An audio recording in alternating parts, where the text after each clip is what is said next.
अगर एक sensitive media हो, प्रो पुअर प्रो जस्टिस पर आधारित मीडिया का काम हो, तो इस देश में ट्रांसफॉर्मेशन का काम बहुत तेजी से आगे बढ़ सकता है। सीधी द ट्रांसफॉर्मेशन सिर्फ सोशल एक्टिविस्ट के काम से नहीं बनेगा, उसमें मीडिया का भी बहुत मदद चाहिए। तो इस प्रकार का कॉन्वर्सेशन और डायलॉग बहुत उपयोगी है, ऐसा मैं मानता हूँ। मेरे बारे में आपने थोड़ा बहुत बता ही दिया, तो मैं मेरा जर्नी जो है, असल जर्नी जिसको कह सकते हैं, वो महात्मा गांधी के 100 वर्ष मनाते समय कि 1969 सी 1869 में महात्मा गांधी का जन्म हुआ। 1969 में हम सब लोग युवा लोग थे, आपकी उम्र के थे, तब हम लोग उनके 100 साल मना रहे थे। तो 100 साल कैसे मनाया? गवर्नमेंट ऑफ इंडिया ने दिवाला है और उसमें महात्मा गांधी के जीवन का एग्जीबिशन किया गया। मोहन कैसे महात्मा बने? तो मोहन के बचपन लेके हमने फिर किया, तो उसको लेके साल भर पूरे हजारों बच्चे रोज उसको देखने आते थे। कॉलेज के युवा युवती लाइन लगा के खड़े होते थे, दिन भर प्रदर्शन करते थे, सवाल जवाब करते थे। और एंड में जो जो हमारे आइंस्टीन का जो कोटेशन है कि आने वाले पीढ़ी ये विश्वास करना कठिन महसूस करेंगे, इट विल बी डिफिकल्ट। ऐसे भी कोई व्यक्ति इस धरती पर रहा हो, आइंस्टीन कह रहे हैं कि ऐसे कोई व्यक्ति इस धरती पर रहा होगा, ऐसे विश्वास करने में लोगों को कठिनाई होगी, जो आज हो रहा है। कठिनाई हो ही रहा है। तो लेकिन इस पूरे 1 साल के अनुभव में लोगों ने जो सवाल पूछा वो हमारे लिए, सबके लिए महत्व है। लोग नौजवान लोग बार बार मेरे से पूछते थे कि तुम तो महात्मा गांधी की कहानी तो कह रहे हो, लेकिन आपने कभी खुद किया है क्या? अहिंसा का प्रयोग आपने खुद किया है क्या? ये महात्मा गांधी के बारे में कहते फिरने से क्या फायदा है, खुद तो करके देखो। तो उस कारण से फिर ये जो यात्रा खत्म होने के बाद, साल भर की यात्रा खत्म होने के बाद, हम लोगों ने सोचा कि सबसे ज्यादा हिंसा जिस एरिया में है वहां जाकर काम करना चाहिए। इसलिए हम लोगों ने चंबल घाटी का चयन किया। चंबल घाटी, आप लोग अधिकतर लोग दिल्ली के आसपास है, तो चंबल घाटी माने राजस्थान का कुछ हिस्सा, मध्य प्रदेश का कुछ हिस्सा, उत्तर प्रदेश का कुछ हिस्सा, आगरा के नीचे झांसी तक का हिस्सा, चंबल घाटी और बुंदेलखंड। तो वहां उस समय डाकुओं का बहुत प्रकोप रहा है। सी, दिस एरिया वॉज टेरराइज्ड कंप्लीटली, कि वहाँ स्कूल नहीं चल सकता, खेती नहीं कर सकते, इंडस्ट्री नहीं हो सकता, सड़क पर लोग चल नहीं सकते, 5 बजे सबका घर बंद हो जाता था। तो ऐसी स्थिति में ये चैलेंज था कि can we bring peace back to Chambal घाटी, चंबल घाटी में शांति कैसे वापस लाएंगे। तो आप उम्मीद करो कि हमारा उम्र भी क्या है, 21 साल 22 साल, तो हम गए और वहाँ एक आश्रम बनाया। मुरैना जिले के आसपास एक जगह है जौरा करके, वह एक आश्रम बनाया। आश्रम से काम शुरू किया और काम युवाओं के बीच में शुरू किया। गांव गांव के युवाओं को संगठित करके रचनात्मक काम में लगाया कि सड़क बनाओ, क्योंकि मेन रोड से जोड़ने के लिए कोई रास्ता नहीं था। इसलिए सड़क बनाने का काम किया। अभी आप जाकर देखेंगे तो कई सड़क उस जमाने में जो बना है वो सब अभी पक्का हो चुका है। तो सड़क बनाने के काम में युवा एनर्जी को लगाया, तो उससे एक डायलॉग शुरू हो गया कि हम अपने इलाके में शांति कैसे लाएंगे। तो जयप्रकाश नारायण जी, एस एन सुब्बाराव जी जैसे लोगों का नाम आपने सुना होगा, जो गांधीयन फील्ड में बहुत नाम है। नारायण देसाई, ठाकुरदास बंग, सिद्धराज डेड्डा, ये सब लोग उतर के आए। कहा कि हम सब लोग मिलके यहाँ शांति का प्रयास करेंगे। फिर डाकुओं के साथ संवाद शुरू हुआ। आसान नहीं है, क्योंकि वो तो आसानी से मिलते नहीं है। बहुत रात को 3 बजे किसी जंगल के अंदर मुलाकात होगी, फिर बात होगा। तो बहुत संवाद के बाद वे लोग तैयार हुए। तो एक लॉन्ग स्टोरी अगर शॉर्ट करना हो तो 1972 में हमारे आश्रम में पहले समर्पण हुआ बागियों का। मोर सिंह, माधो सिंह, माखन सिंह, लाखन सिंह, सब सुना होगा आप लोगों ने। तो उन सब का समर्पण हुआ। कोई विश्वास ही नहीं करते थे कि इतने बंदूक से थरथराहट के इलाके में साधारण कार्यकर्ताओं के मदद से, गांधीवादी लोगों के मदद से शांति आ सकता है। लेकिन इसमें गवर्नमेंट का सहयोग रहा। अगर गवर्नमेंट के साथ हमारे एग्रीमेंट नहीं होता रिहैबिलिटेशन के लिए, और ये जो आखिर में आपको सेंटेंस टू डेथ नहीं होगा, इस बात को अगर सरकार नहीं मानते तो शायद इतना आसानी से नहीं हो पाता। लेकिन फिर पहला समर्पण मध्य प्रदेश में हुआ, दूसरे समर्पण भट्टेश्वर में हुआ यूपी में, तीसरा समर्पण राजस्थान में तालाबशाही में हुआ। तो ये सब मिला के 2072 से 2076 तक, उसके बाद पूरा रिहैबिलिटेशन का काम। तो अहिंसा का जो ताकत है कि आप संवाद के माध्यम से समस्या को हल कर सकते हैं। बंदूक का जवाब बंदूक नहीं है, बंदूक का जवाब संवाद है। ये करके सीखा, कोई थियरी से किताब से नहीं सीखा, करके सीखा। और अभी आप जाकर जौरा आश्रम में जाकर देखेंगे तो उनमें से कई लोग अभी किसान हैं, बहुत साधारण किसान हैं, और कई लोग शांति के काम में लगे हैं, पीस वर्कर्स हैं।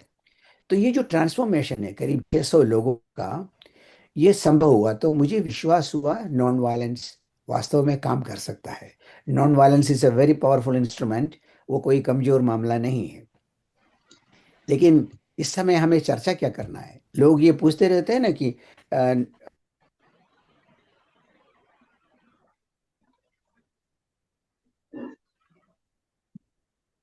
हिंसा पर विश्वास करने वाले लोग उस पर बहुत ज़्यादा काम करते हैं, उसमें रिसर्च करते हैं, इनोवेशन करते हैं, इन्वेस्टमेंट करते हैं। तो कैसे करते हैं? वे टॉय इंडस्ट्री में इतना इन्वेस्ट करते हैं कि बचपन से ही बच्चों को वो बंदूक से खेलने का और बंदूक पकड़ने का, गोली मारने का, कुल मिला के क्या है कि एक प्रकार थ्रिल थ्रिल ऑफ वायलेंस पैदा करते हैं। थ्रिल ऑफ वायलेंस पैदा करने से फिर बच्चों को लगता है इसमें आनंद आता है, बढ़िया होता है। फिर जैसे बहन ने कहा कि कुछ दिन बाद फिर आपको सोशल मीडिया से बहुत आवश्यक अनावश्यक खबर बहुत सारे मिल जाते हैं उसमें। उसमें फिर ऑनलाइन गेम्स बहुत है। मैं कल ही एक किताब पढ़ के रखा है कि द एसेसिनेशन जनरेशन, कि अमेरिका की कहानी है कि कितने वो स्कूल के बच्चे मारे जा रहे हैं। करीब करीब हर महीना कुछ बच्चे मारे जाते हैं, क्योंकि वहाँ गन वायलेंस बहुत ज़्यादा बढ़ गया है। और गन वायलेंस को सपोर्ट मिलता है ये जो ऑनलाइन गेम्स के कारण, उसमें ये मारकाट बहुत तेजी से सीख लेते हैं बच्चे। And the third thing is, ये जो जो फिल्म इंडस्ट्री है, तो ये जो वार इंडस्ट्री और वायलेंस का इंडस्ट्री जो है, वो इतना सारा इन्वेस्ट करते हैं टॉय इंडस्ट्री में, सोशल मीडिया में, और ऑनलाइन गेम में, और फिल्म इंडस्ट्री में, क्योंकि उनको लगता है कि जो थ्रिल पैदा नहीं करेंगे तो लोग वायलेंस की ओर आकर्षित नहीं होंगे। तो उसी लेवल में अगर हम लोग नॉन वायलेंस पर इन्वेस्ट नहीं करेंगे, नॉन वायलेंस का हम लोग प्रयोग नहीं करेंगे, तो खाली हम आलोचना करते रहेंगे, देखिए नॉन वायलेंस काम नहीं आता, वायलेंस बहुत काम आता है। और जबकि हम लोग उसमें ना रिसर्च कर रहे हैं ना इन्वेस्ट कर रहे हैं। तो इसलिए मैंने महात्मा गांधी का वो लेसन शुरू से मन में रखा है। इसको जरूर ध्यान से सुनिएगा कि महात्मा गांधी जब ब्रिटिश लोगों से लड़ रहे थे हमारे साउथ अफ्रीका में, तो उन्होंने कहा कि जो तत्व ब्रिटिश लोग इस्तेमाल करते हैं उसके विपरीत तत्व इस्तेमाल करके ही मैं उनको उनको परास्त कर सकता हूँ।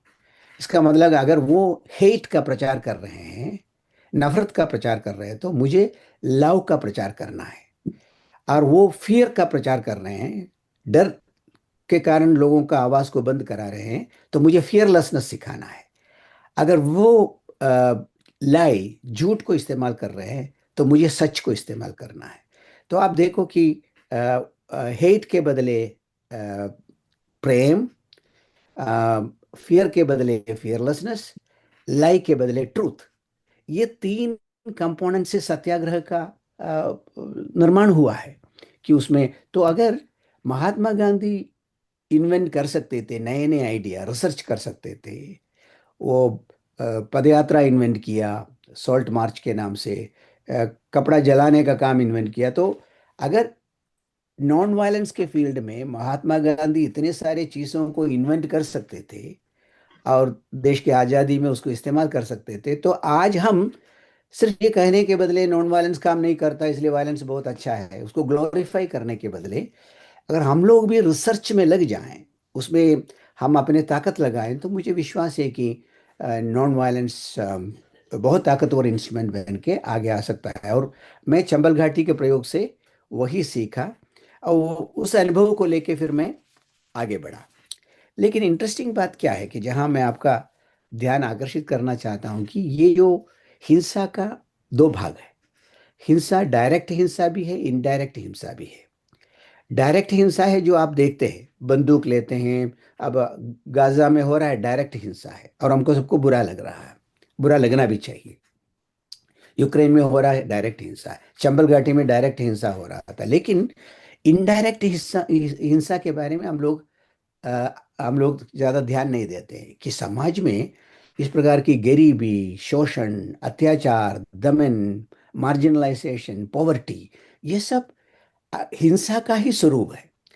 इसको मैं ब्रीडिंग ग्राउंड कहता हूँ। जैसे पानी गंदा है तो मच्छर पैदा होगा, तो मच्छर के पीछे भागने के बदले पानी को ठीक करना जरूरी है। तो वैसे ही हम अगर समाज में गरीबी, शोषण, अत्याचार सब चलने देंगे, फिर हम कहेंगे हिंसा नहीं होना चाहिए, हिंसा नहीं होना चाहिए, तो हम एक प्रकार के हिंसा के प्रति नजरअंदाज कर रहे हैं, दूसरे हिंसा के प्रति चर्चा कर रहे हैं। तो मैंने चंबल घाटी के काम के बाद यही शुरू किया कि महात्मा गांधी का दो सिद्धांत को ले लिया। क्या है वो? एक तो महात्मा गांधी ये कह रहे हैं, whenever you think, contemplate an action, think of the poorest and weakest person in the society। आपका जो जो ज्ञान है, आपका जो ताकत है, आपका जो एजुकेशन है, अगर किसी जगह इस्तेमाल करने के बारे में आप सोचेंगे, तो उन लोगों के बारे में सोचो जो समाज में सबसे पिछड़े हैं, सबसे पीछे हैं, सबसे गरीब हैं वगैरह। सो हमारे पॉलिटिकल पावर, हमारे इकोनॉमिक पावर, हमारे एजुकेशनल पावर, सब कुछ कहाँ इस्तेमाल होना चाहिए? और पैसा कमाने में और ज़्यादा बड़ा मकान बनाने में नहीं। अंतिम व्यक्ति को कैसे हम सहारा दे सकता है, उनको हम साथ कैसे दे सकता है। तो ये बहुत इंटरेस्टिंग बात है। हमारे एजुकेशनल सिस्टम में इस सिद्धांत को जोड़ेंगे तो मैं मानता हूं कि ट्रांसफॉर्मेशन बहुत आसानी से हो जाएगा। कि खुद का एडवांसमेंट के साथ साथ think of the poorest and weakest in the society, इसको मैंने पकड़ लिया, मुझे लगा कि वो करना चाहिए। दूसरा, महात्मा गांधी कह रहे हैं कि there is enough for everyone's need and not enough for anybody's greed. सबके आवश्यकताएं पूरा करने के लिए धरती माँ के पास सब कुछ है, किसी के लालच को पूरा करने के लिए नहीं है। तो ये दोनों आप साथ रखोगे तो ये गरीब लोग जो परेशान हैं, वो आवश्यकताओं के लिए परेशान है।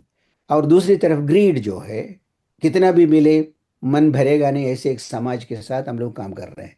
तो ये ग्रीड बेस्ड मॉडल के बदले नीड बेस्ड मॉडल को कैसे प्रमोट कर सकते हैं, इस बात को लेके मैंने काम शुरू किया। इस दोनों को, गरीबों के साथ काम करो, नीड बेस्ड मॉडल को प्रमोट करो। तो तब मैं आदिवासियों के बीच में काम करना शुरू किया। तो हमें सबको सोचना चाहिए कि 8% लोग आदिवासी हैं भारत में। वे लोग जंगल में रह रहे हैं, पहाड़ में रह रहे हैं, और विकास के नाम पर वे लोग पीछे धकेले गए। ऐसा है कि मेन स्ट्रीम पॉपुलेशन जैसे सड़क बनाया तो आदिवासी पीछे चले गए, रेल बनाया तो आदिवासी पीछे चले गए। तो वे हमेशा कॉन्फ्रंट करने के बदले, हमारे मेन स्ट्रीम पॉपुलेशन से कॉन्फ्रंट करने के बदले, अपने आप को बचा के पीछे की तरफ चले गए। और कहाँ चले गए? जंगल के अंदर चले गए, पहाड़ के ऊपर चले गए, अंदर अंदर चले गए। लेकिन आज जितने भी काम हो रहा है विकास का, उन जंगलों में हो रहा है। वो आप वन्य प्राणी अभयारण्य बना रहे हो तो वहाँ बना रहे हैं, फॉरेस्ट कंजर्वेशन कर रहा है तो वहाँ कर रहे हैं, माइनिंग कर रहा है तो वहाँ कर रहे हैं, फैक्ट्री कर रहा है तो वहाँ कर रहे हैं, बांध बांध रहे हैं तो वहाँ बांध रहे हैं। तो आज क्या है कि विकास का सारा बोझा उन लोगों के सिर पे आ गए हैं जो आपसे बच के दूर दूर भाग रहे थे। तो आज वो डिस्प्लेस हो रहे हैं, बाहर निकल रहे हैं, उनके पास जीवन जीने लायक जमीन नहीं है। तब मैंने ये काम शुरू किया है कि मुझे लगा कि गांधी के सिद्धांत को इम्प्लीमेंट करना हो तो उन लोगों को सशक्त करना होगा। तो ट्रेनिंग प्रोग्राम शुरू किया युवाओं का। और ये युवाओं का ट्रेनिंग प्रोग्राम क्या है? आपका तो जर्नलिज्म का ट्रेनिंग प्रोग्राम है, वहाँ का ट्रेनिंग प्रोग्राम है कॉन्फिडेंस बिल्डिंग का। उनको ये विश्वास ही खत्म हो गया कि हम कोई इंसान है। तो उनके अंदर ये विश्वास भरना कि देखो, लिखना पढ़ना ही कोई कला नहीं है, तुम जो कर रहे हो वो भी तो स्किल है।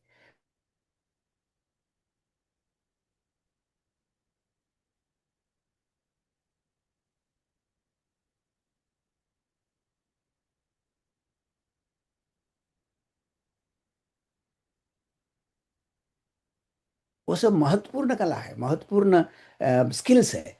ये समझाने में बहुत टाइम लगता है। उनके अंदर वो कॉन्फिडेंस हमने खत्म कर दिया ये कह के आदिवासी पिछड़े हैं, आदिवासी तो एक हम जिस प्रकार के नैरेटिव गढ़े हैं इस समाज में, उससे उनका कॉन्फिडेंस खत्म हुआ है। तो हमारा सबका एक काम है कि उनका कॉन्फिडेंस बढ़ाना। तो मैंने हजारों युवाओं का प्रशिक्षण किया तो उनके अंदर कॉन्फिडेंस बढ़ाने का। फिर दूसरा काम क्या है कि पॉवर्टी एनालिसिस कहते हैं उसको, कि गरीबी क्यों है। गरीबी ईश्वर का दिया हुआ नहीं है, ये गॉड मेड नहीं है। ऐसा नहीं है कि इस जन्म में गरीब है तो अगले जन्म में सुधर जाएगा वगैरह। गरीबी इज मैन मेड, इसलिए मनुष्य उसको सुधार सकता है। कोई कोई उसके लिए भगवान की प्रतीक्षा करने की जरूरत नहीं है। तो ये विश्वास करने में भी उनको कठिनाई होती है। लेकिन जब उनको ये समझ में आता है कि मैं भी कुछ हूँ और गरीबी मैं मिटा सकता हूँ, तो उनके चेहरे पर जो भाव है वो देखने लायक है, क्योंकि they feel O I can now change my own life, and that is how they go back to the village. उसमें फिर मैं दो चीज़ों को जोड़ देता हूँ उस ट्रेनिंग प्रोग्राम में। एक तो ये है कि नॉन वायलेंस से ही अ, जो कुछ करना है उसको करना है, क्योंकि आपके अंदर विश्वास आ गया, आपको काम करना शुरू करेंगे, तो don't use violence, use non violence. दूसरा, ये जो जो जो अ, मनुष्य के अंदर जो गुस्सा है, गुस्से को एक्सप्रेस करने के लिए वायलेंट मेथड इस्तेमाल मत करो, कि diverting anger into positive action कहते हैं। ये दुनिया में सब जगह सिखाने लायक है कि गुस्सा आता है तो तुरंत आप पत्थर मारने लगते हैं, तोड़फोड़ करने लगते हैं, टायर जलाने लगते हैं। तो आजकल ऐसा लगता है कि गुस्से का एक्सप्रेशन सिर्फ वायलेंट तरीके से ही होना है। तो हम उनको सिखाते हैं कि ये गुस्सा जो है एक बहुत सुंदर इमोशन है, भगवान का दिया हुआ। इसको अगर आप पॉजिटिवली इस्तेमाल करें, उससे आप किसी को शॉक भी दे सकते हो, उससे आप पंगा भी चला सकते हो। नहीं तो इलेक्ट्रिक वायर जैसा ही, इलेक्ट्रिक जैसा ही एक ताकत है ये। इस ताकत का उपयोग आप चाहें तो अपनी जिंदगी बदलने के लिए इस्तेमाल कर सकते हैं। Anger getting converted into positive action ऐसा कहता है उसको। तो ये जो एलिमेंट है, confidence building, poverty analysis, using anger as a positive element for changing your life situation, using non violence, ऐसे हजारों युवक तैयार होने के बाद वो कम्युनिटी ऑर्गेनाइजेशन शुरू किया। कम्युनिटी में लोगों को संगठित करने का काम शुरू किया, जो क्योंकि कम्युनिटी सोया हुआ है। कम्युनिटी को अब वो आत्मविश्वास नहीं है, तो किसी न किसी व्यक्ति के माध्यम से कम्युनिटी को जगाना पड़ता है, और वो पॉजिटिवली जगाना पड़ता है, वो मार्काट के लिए नहीं, अपने जिंदगी बदलने के लिए, जल जंगल जमीन के मुद्दे को हल करने के लिए। तो इसमें फिर मैंने गांधीयन मेथड को इस्तेमाल किया। एक तो बहुत महत्वपूर्ण बात होता है कि पद यात्रा सी साधारण आदमी कर सकता है, उसमें कोई महत्व खर्च नहीं है। ऐसी एक चीज़ है पद यात्रा, कि आप जब कभी नॉन वायलेंस को इम्प्लीमेंट करना चाहेंगे तो साधारण लोगों के साथ, तो उसको उन सिद्धांत, उन उन तत्वों को लीजिए जो वो कर सकते हैं, साधारण आदमी कर सकता है, नहीं तो वो परेशान हो जाएंगे। तो हमने तीन चार तत्वों को जो इस्तेमाल किया अपने काम में, वो है कि हर व्यक्ति रोज 1 रुपया एक मटके में डालेंगे। अब देखो, 2 2 लाख मेंबरशिप है हमारे संगठन का। तो अगर रोज 1 रुपया डालेंगे हर एक व्यक्ति, तो 2 लाख रुपया, 2 लाख रुपया क्या करेंगे आप, इतना पैसा है वो। तो 1 रुपया एक व्यक्ति डालेंगे, और कोई नहीं कहेगा हम नहीं डाल सकते, हम चाय पीते हैं, हम बीड़ी पीते हैं, तो 1 रुपया क्या है। तो 1 रुपया रोज डालेंगे। एक मुट्ठी अनाज रोज डालेंगे खाना पकाने के बदले। आई टेल यू, साधारण आदमी के लिए ये बहुत अ, मुमकिन काम है कि वो 1 रुपया भी डाल सकता है, एक मुट्ठी अनाज भी डाल सकता है।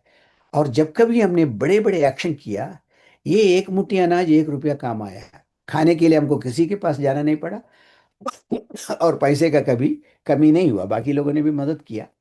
तो ये जो decentralized way of organizing people जो महात्मा गांधी ने किया, उसको हमने पकड़ लिया, विनोबा भावे ने भी किया।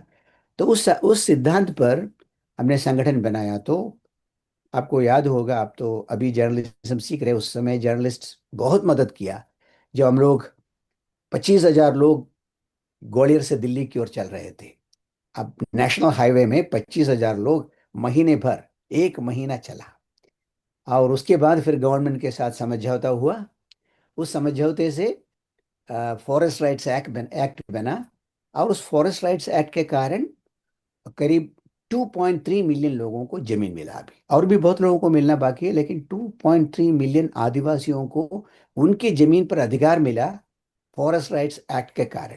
तो आप देखो, लोग संगठित हो रहे हैं ग्रास रूट लेवल में, फिर वे लोग इकट्ठे हो रहे हैं नॉन वायलेंट तरीके से। एक महीना पैदल चल रहा है, 1 रुपया 1 मुट्ठी अनाज इकट्ठा करके अपना पूरा काम को चला रहे हैं। तो उसका पावर आप महसूस कर सकते हैं। तो ये पावरफुल एक्शन 2007 में हुआ कि 25,000 लोग एक साथ चल के एक कानून को बदलने में सफल हुए। किसी ने कुछ जलाया नहीं, बल्कि उस यात्रा में कुछ लोगों की मृत्यु हुई। वो सेक्रीफाइस के लिए लोग तैयार हैं। लेकिन इससे भी काम नहीं बना। ये तो सिर्फ आदिवासियों के जमीन का मसला बना, लेकिन भूमिहीन लोग बहुत हैं इस देश में। आप बिहार में जाएंगे तो मुसहर लोग पूरा ही भूमिहीन हैं। तो भूमिहीनों को भूमि देने के लिए फिर 2012 में 1 लाख लोग चले। अब आप देखो, नॉन वायलेंस को बिल्टअप करने का तरीका वही है कि आप पहले तो एक दिन चलते हैं, फिर एक महीना चलते हैं, राइट? तो फिर आप 25,000 लोगों को चल लेके चलते हैं, फिर 1 लाख लोगों को चलते हैं। तो नॉन वायलेंस को ड्यूरेशन की दृष्टि से, संख्या की दृष्टि से बिल्टअप किया जा सकता है। लेकिन फर्क क्या है? 25,000 लोगों को जाना हो तो 3,000 लीडरशिप चाहिए। 1 लाख लोगों को जाना हो तो 12,000 लीडरशिप चाहिए। तो ये जो स्केल अप है, ट्रेनिंग प्रोग्राम जो है, उसके लिए हम लोगों की तैयारी चाहिए, ताकि लोग तैयार हो। बिना तैयारी से सड़क पर उतारना खतरनाक है। तो 1 लाख लोग जब जा गए तो हमको दिल्ली तक जाना नहीं पड़ा। वो है उसका पावर। आगरा में ही दौड़ के आए। मनमोहन सिंह जी ने जयराम रमेश को भेजा और हम लोग आगरा एग्रीमेंट साइन किया, 10 पॉइंट एग्रीमेंट। महिलाओं को भूमि पर अधिकार, भूमि के झगड़ों को निपटाने के लिए फास्ट ट्रैक कोर्ट, हर व्यक्ति को भूमिहीन आवासहीन लोगों को आवास के लिए जमीन वगैरह वगैरह। तो साधारण लोगों की आवश्यकताओं को पूरा करने के लिए एक 10 पॉइंट एग्रीमेंट वहाँ साइन हुआ। लेकिन उसके अलावा एक नया कानून बना जिसका नाम है लार, LARR। आप देखेंगे तो मालूम होगा, land acquisition rehabilitation and resettlement act, ऐसा कहते हैं उसको। उससे क्या है कि किसान लोग जो जिसके जमीन एक्वायर करते, क्योंकि 1892 का कानून बदल रहा है 2013 में। तो आप देख सकते हैं कि लोगों के संघर्ष का, लोगों के अहिंसात्मक आंदोलन का कितना ताकत है कि 2013 में लार कानून आया ये कह के कि अच्छे जमीन का अधिग्रहण नहीं किया जाएगा। अधिग्रहण करने के पहले सोशल इम्पैक्ट स्टडी किया जाएगा। और भूमि अधिग्रहण करेंगे तो भी उनको सही मुआवजा दिया जाएगा वगैरह। ये कानून 2013 में बनता है। तो मैं आपको ये कहना चाहता हूँ कि साधारण युवाओं के प्रशिक्षण से लेके बड़े बड़े आंदोलन तक, नॉन वायलेंस का अगर सही ढंग से इनपुट मिल जाए तो उसको सफलता मिल सकता है। कि सफलता के लिए बहुत जरूरी है कि प्रशिक्षण प्रशिक्षण का नॉन वायलेंस का तत्व को सही ढंग से समझना। तो नॉन वायलेंस का सफलता हो सकता है, ये मैं चंबल घाटी के अनुभव से भी सीखा, फिर ये बड़े बड़े आंदोलनों से भी सीखा। इसको बेस बना के फिर हमने 2019 में दिल्ली से जेनीवा तक यात्रा करने की बात सोची। क्योंकि अगर नॉन वायलेंस भारत में काम आ सकता है तो बाकी देशों में भी हो सकता है। तो हमने दिल्ली से चलकर जेनीवा तक जाने की बात तय की, 10,000 किलोमीटर, 10 देशों को पार करके 1 साल में। तो इसका ये मतलब हुआ कि आप नॉन वायलेंस को स्केल अप कर सकते हैं। आप चाहें तो उसको 1 डे कर सकते हैं, वो 1 महीना कर सकते हैं, 1 साल कर सकते हैं। तो उसको स्केल अप करने की गुंजाइश है। और यूनाइटेड नेशन की ओर इसलिए हम यात्रा कर रहे थे जेनीवा की ओर। ये जो SDG है, सस्टेनेबल डेवलपमेंट गोल, जो सर यूनाइटेड नेशन ने बनाया है, वो कागज में है। जब तक वो धरती पर नहीं उतारेंगे उसका कोई फायदा नहीं है। So how do you get sustainable development goal implemented in every country so that poverty can end by 2030, discrimination can end by 2030, violence can end by 2030। तो ये सब करना हो तो एक्चुअल इम्प्लीमेंटेशन की आवश्यकता है, खाली कागज में लिखने से नहीं होगा। लोगों का विश्वास बढ़ा उतना ही नहीं, लोगों की जिंदगी में भी उसका फर्क मैं आजकल देख रहा हूँ। आगे अगर आप मेरे साथ यात्रा करेंगे एक सप्ताह किसी रीजन में, मध्य प्रदेश में या छत्तीसगढ़ में, लोग खड़े होकर कहेंगे, देख, हमारे ताकत से, हमारे काम से हमने अपने जिंदगी को बदला है, कि ये कोई किसी के मेहरबानी से, किसी के गिफ्ट से नहीं है। तो वो समाज परिवर्तन का एक बहुत बड़ा आयाम है कि लोग अपने कॉन्फिडेंस से, क्योंकि हमारे डेमोक्रेटिक सिस्टम में लोग शुड पार्टिसिपेट, उनकी एजेंसी उनकी होनी चाहिए कि we are changing our life, हम किसी के मेहरबानी से बदल नहीं रहे हैं, हम we are changing our life. तो उसमें सफलता मिली है। मुझे क्या? लगता है कि आपने एक बहुत बहुत खूबसूरत सुंदर सा ओवरव्यू दिया है कि पिछले कुछ जी। दशकों में आपने किस तरह से कुछ गांधीयन प्रिंसिपल्स को लेकर के समाज या और लोगों को बदलने के का प्रयास किया और सफलता भी या आपने पाई। और ये या बहुत जरूरी है जानना, क्योंकि जब हम कंक्रीट जंगल में रहते हैं, अपने उस महल में रहते हैं, उस राजधानी में रहते हैं, या अपने उस दुनिया में रहते हैं, तो हमें पता नहीं होता कि आगे जीवन में, आगे दुनिया में क्या हो रहा है, और कितने लेयर्स में हमारे देश में लोग हैं। हमारा बहुत ज्यादा विविधता का देश है, और यहाँ पे हम्म। अमीर गरीब, अलग अलग जाति के लोग, अलग अलग धर्म के लोग बसते हैं। और आए या दिन ऐसे हिंसात्मक घटनाएं और हिंसक जिंदगी लोग जी रहे होते हैं, जिसमें बहुत जरूरी है हमारे नए पौध को ये जानने की कि क्या प्रयास किए जा सकते हैं, हम्म। क्या हम्म। तरीका है कि हम चीजों को बिल्कुल संपूर्ण रूप से नष्ट होने से बचा सकें। मतलब हर तरह से अपने जीवन की जो हमारी पद्धति है उसमें, चाहे हमारे सामाजिक में, चाहे परिवार में, चाहे देश में। तो ये जी। मुझे लगता है आपकी ओवरव्यू बहुत सटीक है। लेकिन विद्यार्थियों के मन में सवाल होंगे। मैं चाहूंगी कि विद्यार्थी अपने आप को अनम्यूट करें और अपना वीडियो जरूर दिखाएं, चेहरा दिखाते हुए करेंगे। जो उनको भी सवाल पूछना है हाथ उठाएं, अपने आप को अनम्यूट करें और सवाल पूछें। ओके, वेरी प्रज्ञा। गुड। सबसे पहले प्रज्ञा। प्रज्ञा पूछ रही है, अच्छी नमस्ते बात, सर। प्रज्ञा। नमस्ते। नमस्ते। सर, मेरा सवाल था दो, गांधी जी पर ही। गांधी जी की ट्रस्टीशिप की जो अवधारणा थी, उसको थोड़ा मैं आपसे जानना चाहूंगी। और किस बात सेकंड की? सवाल मेरा ये, गांधी जी की जो ट्रस्टीशिप की जो अवधारणा थी ना, प्रकृति। कि किसी, हाँ, ट्रस्टीशिप, हाँ, किसी की ट्रस्टी। कुछ भी हाँ, किसी का कुछ भी प्राइवेट कैपिटल नहीं होना चाहिए, सब कुछ एक ट्रस्ट के अंडर होना चाहिए, ये उन्होंने ओके। ऐसा कहा था। तो उस ओके। अवधारणा को मैं थोड़ा सा जानना चाहूंगी। एंड सेकंड मेरा सवाल है आपसे कि गांधी जी के राम राज्य का क्या मतलब है, और क्या कितनी रेलेवेंसी है हमारे इस मॉडर्न टाइम में, इस टाइम में। ओके। तो प्रज्ञा, प्रज्ञा ने पूछा, प्रज्ञा, ओके, थैंक यू प्रज्ञा। तो सी, ट्रस्टीशिप आइडिया को बहुत ज़्यादा महत्व मिला नहीं, लेकिन फिर भी बहुत इंटरेस्टिंग आइडिया है ट्रस्टीशिप का आइडिया। क्योंकि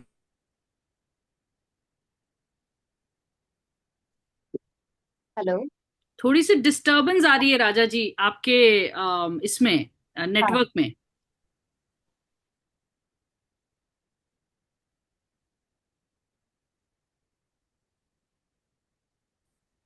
आवाज नहीं आ रही है ma'am.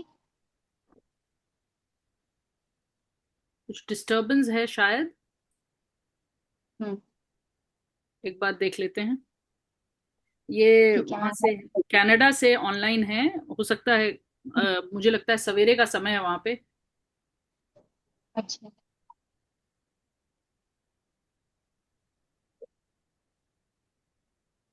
Good evening ma'am. Good evening, good evening. अब देखते हैं कि उनका डिस्टरबेंस है कुछ नेटवर्क का। एक बार 2 मिनट इंतजार कर लेते हैं, हो सकता है वो दोबारा आए। तो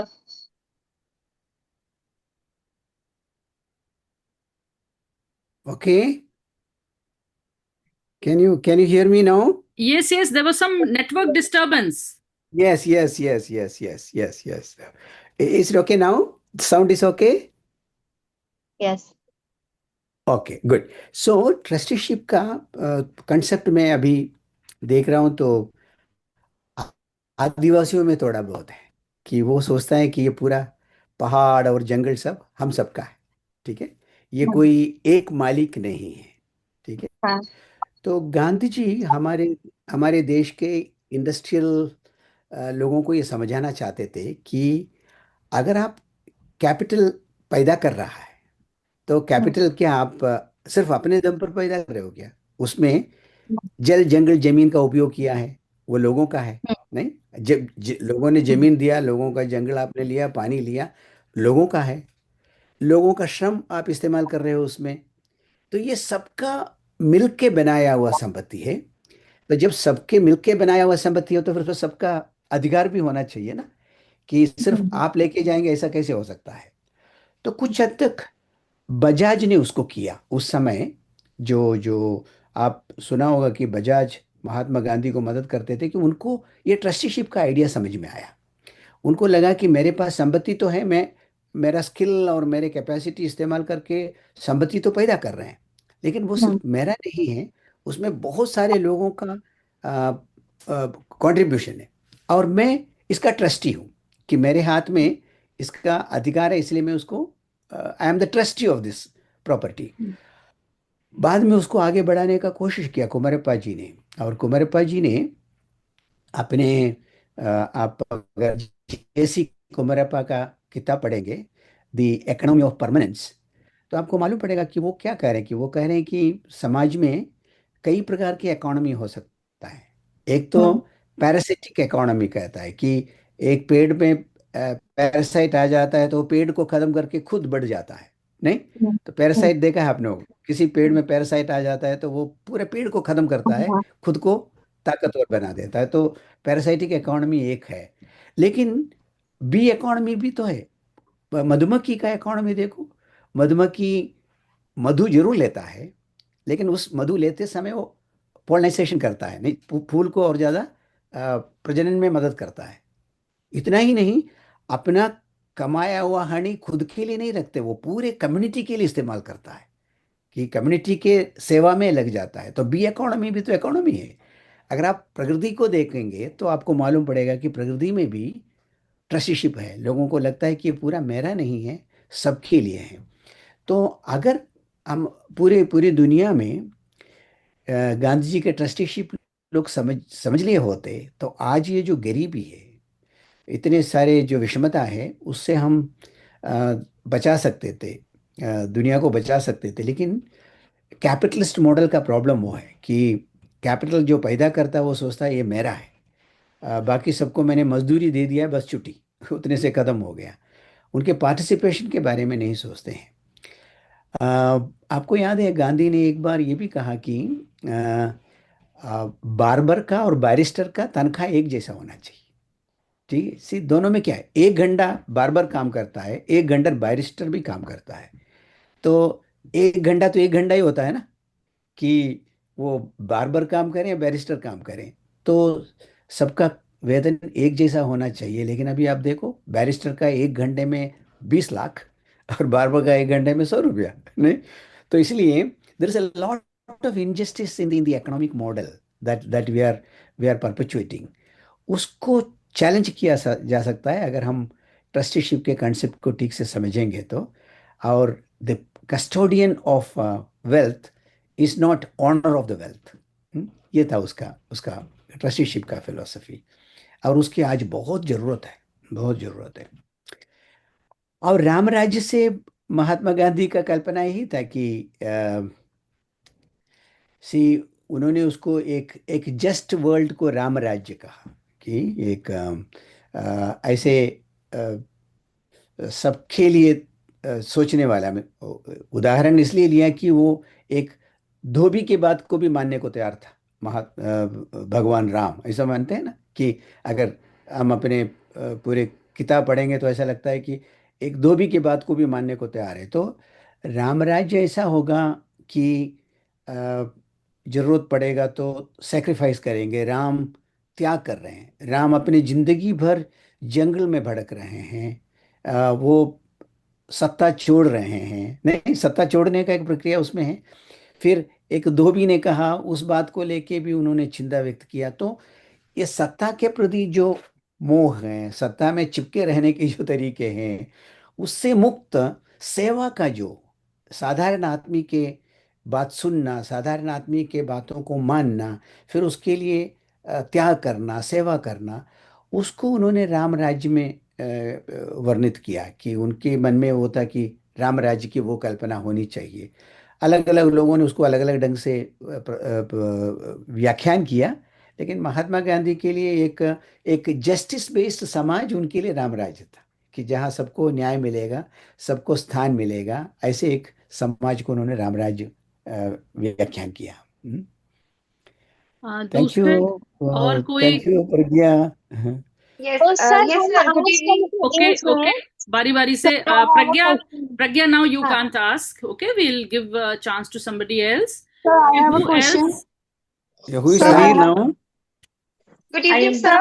क्वेश्चन। आप कहाँ हैं? My name is Ankita. I हाँ have a question.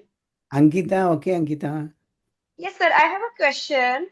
How या can Gandhi's emphasis on self-discipline and moral values influence the youth in a time of social media addiction and instant gratification, sir? Kindly guide. या सी महात्मा गांधी के जमाना आज का जमाना नहीं था।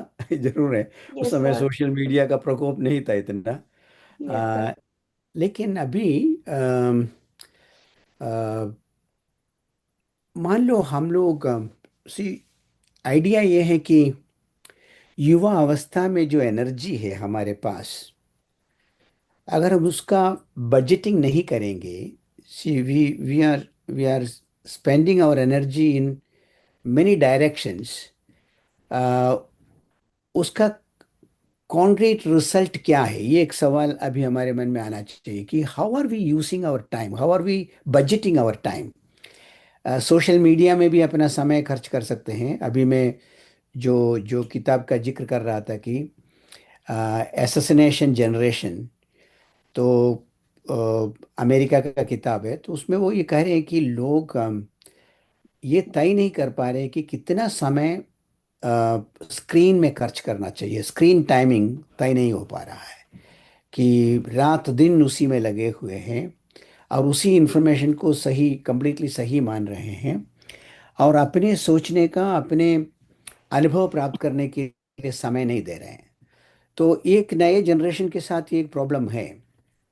तो मुझे लगता है कि सेल्फ डिसिप्लिन बहुत जरूरी है। कि महात्मा गांधी ने अगर कुछ अचीव किया है, तो उन्होंने अपने सेल्फ डिसिप्लिन से अचीव किया है। कि आप देखो कि जो उनका 100 वॉल्यूम किताब है, कितना लिखा होगा। आप तो जर्नलिस्ट लोग कितने कम लिखते होंगे नहीं, लेकिन वो उन्होंने इतना ज़्यादा लिखा। वो जर्नलिस्ट नहीं था, फिर भी उन्होंने इतना सब लिखा। पूरे देश में यात्रा करते थे, पूरे देश में मीटिंगों में भाग लेते थे, इंडियन नेशनल कांग्रेस को लीडरशिप देते थे। तो इतना सब करना हो, एक व्यक्ति एक लाइफ में इतना सब अगर करना है, तो इमेजिन हाउ मच उन्होंने अपने टाइम को बांधा होगा, किस प्रकार टाइम को इस्तेमाल किया होगा। अ, और उसके बाद उनको इंटरनेशनल लेवल में डायलॉग करना पड़ता था, इतने कठिन एक एक ब्रिटिश सरकार से डील करना पड़ता था, and he did it so well, he manage everything so well. तो अभी हम लोग इतना चंचल है कि we don't discipline our self. हम आसपास जो चल रहा है उसमें खो जाते हैं, हमारे सोशल मीडिया में, हमारे बहुत यूजलेस बहस में, and we spend a lot of time in a lot of useless activities. इसको क्रिएटिवली करेंगे तो इस देश के पढ़े लिखे युवाओं के शक्ति से इस देश को हम ट्रांसफॉर्म कर सकते हैं। मैं ये विश्वास करता हूँ कि एक सुंदर देश की कल्पना करो, जहाँ इनजस्टिस न हो, सबके साथ न्याय हो, करप्शन न हो, महिलाओं का स्थान उनको सही मिले।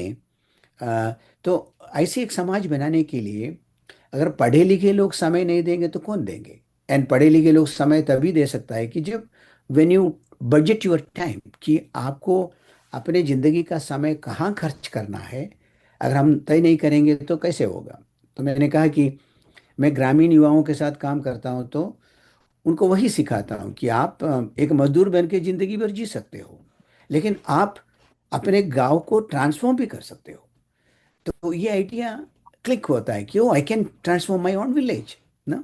तो उस दृष्टि से मुझे लगता है कि युवाओं को अपने अपने एक फ्यूचरिस्टिक विजन होना चाहिए, उसको प्लान करना चाहिए, and that is very very important. खास करके पत्रकार लोगों के लिए बहुत ज़रूरी है, क्योंकि पत्रकारिता के माध्यम से बहुत कुछ बदला जा सकता है। मैंने अपने आंदोलन में हमेशा महसूस किया है कि पत्रकार आपको कितने मदद कर सकता है। पत्रकार आपके विरोध में भी जा सकता है, आपके पक्ष में भी जा सकता है। कह सकते हैं कि वो गरीबों को क्या, गरीबों के लिए इतना सड़क घेरने की क्या जरूरत वगैरह, लेकिन लोगों को लगता है कि ना, गरीबी एक बड़ा इश्यू है, उसको खत्म करना चाहिए, इनजस्टिस इश्यू है, इसको खत्म करना चाहिए। And the media came along in a big way.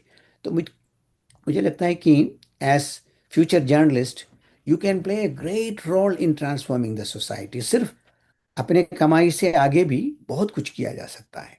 And I think and that is the reason why I am in conversation with you ना, आपसे बात इसलिए कर रहा हूँ कि आप ही लोग बहुत बड़ी भूमिका निभाने वाले हैं आने वाले दिनों में, इस देश को बदलने के लिए, पॉजिटिवली बदलने के लिए। जी। Thank you कई so much, सवाल sir. हैं, कई सवाल अंकित। हैं। कई हाँ। लोगों के एक लाइन से सवाल है, उन्होंने हाथ उठा रखा है, पर बारी बारी हाँ। से करेंगे। अंतिमा, पहले जो लोग पहले से चाह रहे थे, तो सबसे पहले मैं कहूंगी सिया, आप अपना सवाल पूछ लें। सिया, आपके पास सवाल है तो आप पूछें। Yes, ma'am. हाँ जी, Good सवाल evening, sir. पूछें। Sir, I have a question. Gandhi ji या हमेशा नॉन वायलेंस को प्रमोट करते हैं। हाँ। गांधी जी हमेशा लेकिन आजकल के टाइम में जो वॉर हो रही है, नॉन वायलेंस वायलेंस हो रहा है, या साइबर वायलेंस भी आजकल कई टाइप के हो रहे हैं, तो क्या हम्म, उसमें जो गांधी जी का नॉन वायलेंस मेथड है वो हम लगा सकते हैं? ये मेरा आ, क्वेश्चन है sir, please guide. Siya Siya, ये एक प्रकार, मैं कल एक भाषण में कह रहा था कि देखो, वार हम सब लोग अखबार में पढ़ते हैं, टेलीविजन में देखते हैं, लेकिन इस वार के विरोध में जो जो मास मोबिलाइजेशन हो रहा है युवाओं का, उसको हम देख नहीं पा रहे हैं। मैं अभी कनाडा में हूँ, तो कनाडा में हर कॉलेज के हजारों हजारों युवा खड़े हैं इस वार के विरोध में, नॉन वायलेंटली खड़े हैं। एनकैम्पमेंट हो रहा है, और बहुत सारे प्रोफेसर्स इस वार का विरोध किया, इसलिए उनका नौकरी चला गया। बहुत सारे युवक इस वार के विरोध में खड़ा हुआ, इसलिए उनको डिपोर्ट किया गया, देश से बाहर भेजा गया। अगर आप देखेंगे कि नॉन वायलेंट तरीके से इस वार के विरोध करने वाले लोगों की संख्या इतना ज़्यादा है, I am so impressed by the number of young people who stood up against this war non violently. क्योंकि वार के विरोध में वार तो नहीं कर सकता ना, नॉन वार के विरोध में आप नॉन वायलेंटली खड़े ही हो सकते हैं। और आपने देखा फ्लोटिला, 50 नाव में बच्चे, ग्रेता को मिला के 500 लोग टुनीशिया से यात्रा करके पैलेस्टीन की ओर गए, अपने लाइफ को रिस्क में डाल के। उनको मालूम है कि कभी भी गोली चल सकता है, ड्रोन अटैक हो सकता है। अपने लाइफ को रिस्क में डाल के 500 लोग 50 बोट लेके पैलेस्टीन की ओर चले गए। तो मुझे लगता है कि non violence is becoming very very powerful in the world today. लेकिन मीडिया देखेंगे तो आपको लगेगा कि बस इसमें वायलेंस ही हो रहा है। इसलिए मैं जब भारत के प्रधानमंत्री से मिला, तो मैंने उनसे एक निवेदन ये किया कि साहब, हमारे पास डिफेंस मिनिस्ट्री है, वार के लिए एक मिनिस्ट्री है, पुलिस के लिए एक मिनिस्ट्री है, होम मिनिस्ट्री है, पीस मिनिस्ट्री क्यों नहीं हो सकता? कि पीस को आप बिल्कुल अनदेखा क्यों कर रहे हो? पीस अपने आप थोड़ी आने हो, उसके लिए भी तो प्रयास करना पड़ता है। जैसे वार के लिए आप प्रयास कर रहे हैं, मिलिट्री को तैयार कर रहे हैं, पुलिस के लिए आप तैयारी कर रहे हैं, पैसा खर्च कर रहे हैं, why don't we have a peace ministry, right? तो मुझे लगता है कि पत्रकारों का आज का एक बड़ा कैंपेन ये होना चाहिए कि हम, वार के लिए मिनिस्ट्री है, पुलिस के लिए मिनिस्ट्री है, तो पीस के लिए भी मिनिस्ट्री होना चाहिए, ताकि पीस का भी तो प्रयास चले, पीस का भी एजुकेशन चले, पीस को लेके भी बहस चलें, जैसे हम लोग अभी कर रहे हैं। तो मुझे लगता है कि ऐसा मत सोचो सिया कि वार बहुत ताकतवर हो गया, पीस कमजोर हो गया, या नॉन वायलेंस कमजोर हो गया, ऐसा नहीं है। बहुत लोग लगे हुए हैं नॉन वायलेंटली, लेकिन आप जानते हैं कि नॉन वायलेंट लोग नॉन वायलेंट तरीके से ही अपने आप को एक्सप्रेस कर सकते हैं, इसलिए वो ज़्यादा थ्रिल पैदा नहीं कर सकता, शायद वो मीडिया को इतना अट्रैक्टिव नहीं लगता है, लेकिन large number of young people are now committed to non violence and non violent ideas globally. तो वो एक आशा का किरण, ऐसा मैं देखता हूँ सिया। Thank you. अगला सवाल मैं चाहूंगी पहले शबाना पूछ लें। Thank you sir. हाँ शबाना हाँ आप पूछें। सर नमस्ते, मेरा नाम शबाना है। और सर मेरा सवाल शबाना यह है, जी, जी शबाना। सर मेरा सवाल यह है कि गांधी जी गांव की आत्मनिर्भरता पर विश्वास करते थे, जी। लेकिन आज के समय में जो दुनिया ग्लोबल हो गई है और डिजिटल, अरे यार, बोलो बोलो, तो सुनाई पड़ रहा है। तुम्हारा दो दो डिवाइस ऑन है शबाना, एक डिवाइस बंद करो। हाँ सर, हाँ जी ठीक है। बोलो। सर मेरा सवाल यह है कि गांधी जी पहले ग्राम स्वराज में विश्वास करते थे, लेकिन आज के समय में जब दुनिया ग्लोबल हो गई है और डिजिटल अर्थव्यवस्था चल रही है, तो इसमें ग्राम स्वराज का कोई अब भी काम आ सकता है क्या?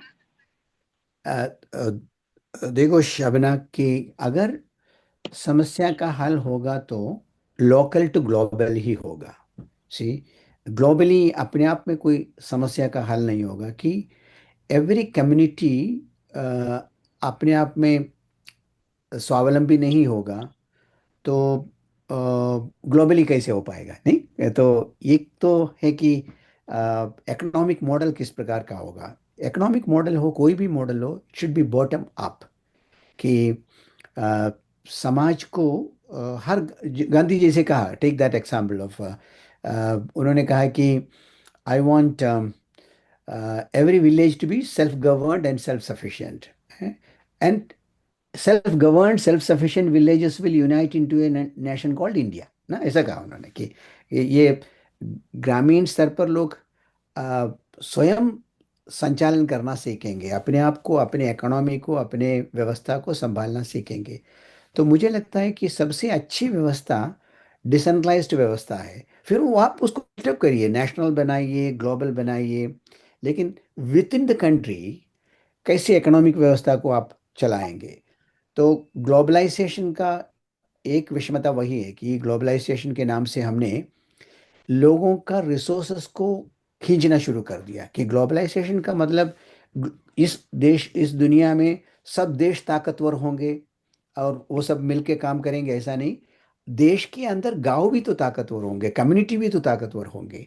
कम्युनिटी को एकदम गरीब बना के, कम्युनिटी को भिखमंगा बना के आप नेशन को कैसे बिल्ड करेंगे, ग्लोबल इकोनॉमी को कैसे बिल्ड करेंगे? तो इसका मतलब है कि दुनिया में कुछ लोग पैसे को खींच लेंगे, संसाधन को खींच लेंगे अपनी ओर। वो नहीं है ग्लोबलाइजेशन। ग्लोबलाइजेशन में ये भी है कि इस दुनिया में जीने वाले हर व्यक्ति को न्याय मिलेगा, हर व्यक्ति को जीने लायक संसाधन मिलेगा। तो हमने ग्लोबलाइजेशन का एक हिस्से को तो मान लिया, कि ग्लोबलाइजेशन के नाम से we will extract all the resources and then make wealth at the global level. फिर उसके बाद वो परकुलेट डाउन होगा, ट्रिकल डाउन होगा, फिर सबके पास पहुंचेगा वगैरह। ओल्ड थियरी है वो चलेगा नहीं। चलना हो तो you have to build it from bottom up है। तो ये जो बॉटम अप बिल्ड करने को महात्मा गांधी ने ग्राम स्वराज कहा, कि भारत में 5 लाख गांव है, तो 5 लाख गांव को आप ताकतवर बनाओ, तो फिर देश ताकतवर है। अगर 5 लाख गांव गरीब हैं, तो फिर देश क्या ताकतवर है? देश में एक एक 3 4 बड़े बड़े उद्योगपति होने से देश ताकतवर है, ऐसा नहीं होता है ना। कि everybody should have capacity to to enjoy life. तो उस दृष्टि से मुझे अभी भी लगता है कि महात्मा गांधी का जो डिसेंट्रलाइजेशन का जो फिलोसफी है, जेसी कुमरप्पा ने उसको अपने किताब में और ज़्यादा अच्छे ढंग से व्यक्त किया है। तो उसको समझना चाहिए, and A bottom up economic development के बारे में हमको सोचना चाहिए। वही ग्राम स्वराज की कल्पना है। Thank you Shabana. नेक्स्ट कौन पूछना चाह रहे हैं? आपसे भी पहले कुछ लोगों ने बोला हुआ था, कौन है? साहिल मैम, साहिल। साहिल। साहिल आप सवाल पूछें प्लीज। नमस्कार सर, मेरा नाम साहिल जायसवाल है। साहिल। और सबसे पहले तो सर बहुत बहुत धन्यवाद आपको कि आपने हमारे लिए समय निकाला सर। और सर मेरा सवाल ये है कि सर गांधीवादी सिद्धांत समाज में वर्तमान के राजनीतिक ध्रुवीकरण और सहिष्णुता को सर कम करने में कैसे मदद कर सकता है सर? सी गांधी जी, ये बहुत अच्छा Sahil, this is very important to understand.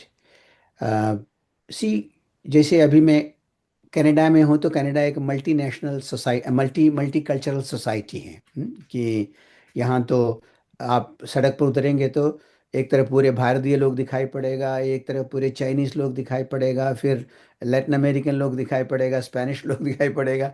And then society एक साथ जी रहे हैं, नहीं, आई मीन एक साथ जी रहे हैं। कंपटीशन होगा लेकिन बहुत ज़्यादा नहीं है। तो महात्मा गांधी ने सोचा कि भारत एक मल्टीकल्चरल सोसाइटी है। वहाँ इतनी सारी भाषा, इतने सारे वेश, इतने सारे खाना पीना, इतने सारे धर्म, इतने सारे कुछ। तो उन्होंने अपने आश्रम में शुरू से जो शुरू किया वो है कि सर्वधर्म प्रार्थना, कि सबको दूसरे धर्म को रेस्पेक्ट करना सीखना है। इसका मतलब दूसरे दूसरे जीवन शैली को रेस्पेक्ट करना सीखना है। तो ऐसे ही उनके सर्वधर्म प्रार्थना और उनके एटीट्यूड के कारण वो भारत को संगठित करने में सफल हुए। आ, हमारे सबकी जिम्मेवारी वही है कि देखो, सोसाइटी हमेशा मल्टीकल्चरल ही होगा। एक जैसे लोग, रेडीमेड दुकान नहीं है ये कि सब लोग एक जैसा होगा, एक जैसा बोलेगा, एक जैसे जिएगा, ऐसा नहीं है। कि एक मल्टीकल्चरल सोसाइटी का जो सुंदरता है, गांधी ने कहा कि जैसे अलग अलग नदी बह के समुद्र में विलीन हो जाते हैं, तो नदी के बीच में झगड़े की क्या क्या जरूरत है? कि नदी क्यों झगड़ेंगे कि तुम अच्छा है मैं अच्छा हूँ, हम सब लोग अंतिम में तो वही पहुंचेंगे, समुद्र में। और इसे एक बगीचा देखो, कि अगर बगीचे में अगर सब फूल एक जैसा हो तो उसमें आनंद है, लेकिन अलग अलग प्रकार के फूल हो तो उसमें और आनंद है। तो मुझे लगता है कि मल्टीकल्चरलिज्म को एंजॉय करना सीखना चाहिए हमको, क्योंकि मल्टीकल्चरलिज्म एक बोझा नहीं है। मल्टीकल्चरलिज्म एक खूबी है, एक ब्यूटी है। कि अलग अलग भाषा, अलग अलग वेश, क्या आनंद है। तो गांधी उसको एंजॉय करते थे और एंजॉय करने के लिए भारतीयों को तैयार करते थे। लेकिन अभी हम कहाँ खड़े हैं? हर देश में मैं इस बात को देख रहा हूँ कि नहीं नहीं, एक जैसा होना चाहिए लोग, अलग अलग प्रकार के लोग नहीं होना चाहिए, एक भाषा होनी चाहिए, एक वेश होना चाहिए, एक खाना होना चाहिए।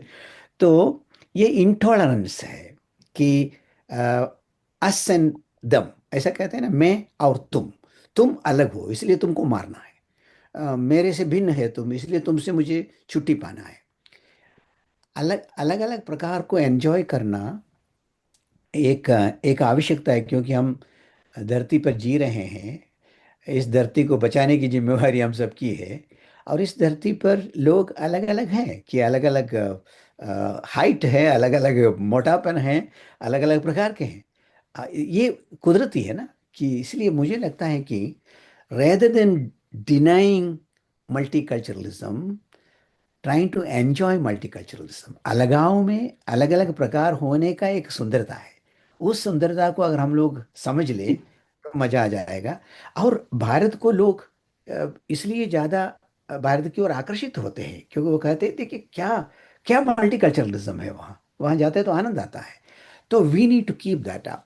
तो उसमें जो असहिष्णुता आ रही है, तो उसको न होने देना हमारी जिम्मेवारी है। तो मैं हमेशा कहता हूँ कि हर न्यूज़पेपर में आप लोग एक क्राइम रिपोर्टर रखते हो, एक वार रिपोर्टर रखते हो, एक पीस रिपोर्टर क्यों नहीं रखते हो? क्योंकि ये क्या कारण है कि पीस को इतना अलग क्यों कर दिया? सी, इतनी अच्छी चीज़ें हो रही है समाज में, उसका रिपोर्टिंग नहीं हो रहा है। और खराब चीज़ों का इतनी बड़ी रिपोर्टिंग हो रहा, वार होने के पहले ही टेलीविजन में वार शुरू हो जाता है। नहीं, इसलिए कि you introduce war even before the war really happens.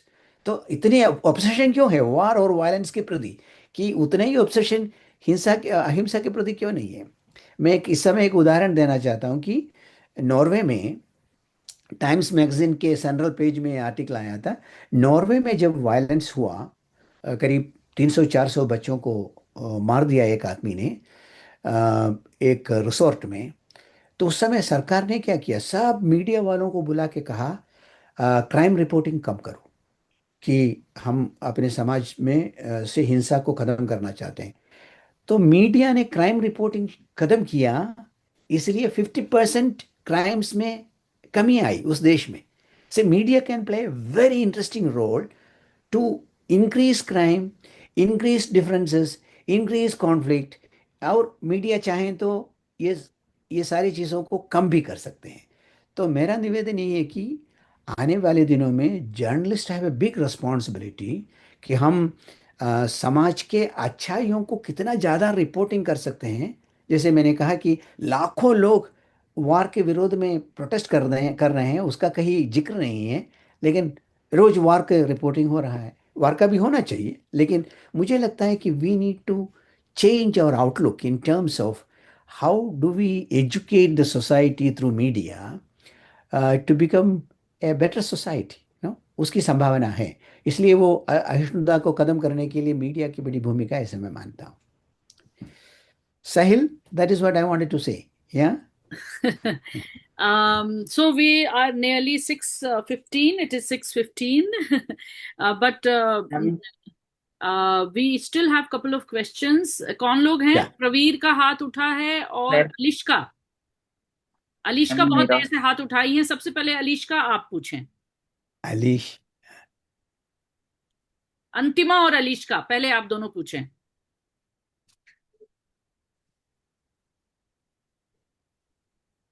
Ma'am पहले पूछे।